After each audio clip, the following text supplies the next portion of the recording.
हमार दाई ना हमला लीला देख के होए, लीला भागवत देख के होए, तेकर कारण हम आज रामायण में घूमता एकर दाई प्रतिज्ञा देख के होए।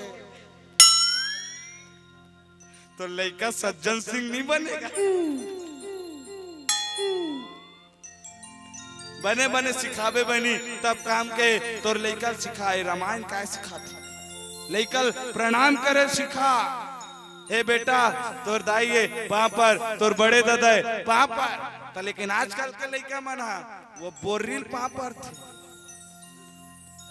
पहली चरण छुआ भगवान चरण छुआ बने एकदम पेट नहीं निकला तरी से एक जगह गेव नहीं तो एक जन पूरा आग मोर बोरी पाँव पर रहत रहा।